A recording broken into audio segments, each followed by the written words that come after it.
PP chairman Bilawal Bhutto Zardari चयो आहे त वफ़ाक़ी हुकूमत सिंध खे हिसे जा फंड न ॾेई असांजी गुरबत जो मज़ाक उॾाए थी। असांजे सूबे ऐं अवाम जो मुआशी क़त्ल कयो पियो वञे। मौजूदा हुकूमत मुइशत समेत अहम मसइलनि खे मुंहुं ॾियण जी सलाहियत नथी रखे। नाअहल हुक्मरान ग़लतियुनि मथां ग़लतियूं पिया कनि। कश्मीर मसइले ते का बि कोताही बर्दाश्त न कंदासीं। थाणे बोला खान में पीपी एमपीए मलिक असद सिकंदर सां वालदा जे लाॾाणे ते ताज़ियत मीडिया सां ॻाल्हाईंदे बिलावल भुट्टो ज़रदारी चयो त पीपल्स पार्टी जो मौक़िफ़ वाज़िह आहे। तरनी तरमीम तहत सिंध खे उन जो हिसो न पियो मिले।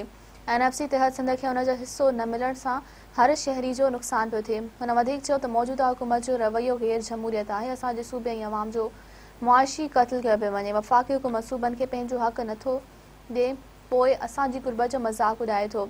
बिलावल भुट्टो ज़रदारी वधीक चयो त हुकूमत मुइशत समेत अहम मसइलनि खे मुंहुं ॾियण जी सलाहियत नथी रखे। कश्मीर मसइले ते हुकूमत जी का बि कोताही बर्दाश्त नथा करे सघूं। असां कश्मीर काज़ ते का बि सौदेबाज़ी थियण न ॾींदासीं।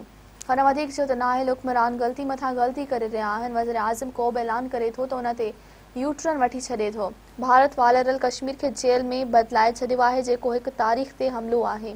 जेईवाई जे इस्लामाबाद में ऐलानियल लॉकडाउन बाबति पुछियल सवाल जे जवाब में बिलावल भुट्टो ज़रदारी चयो त इस्लामाबाद में एहतजाज बाबति मौलाना फज़लुर रहमान जो फ़ैसिलो पंहिंजो आहे। असां कंहिं जे बि धरणे में शरीक न थींदासीं।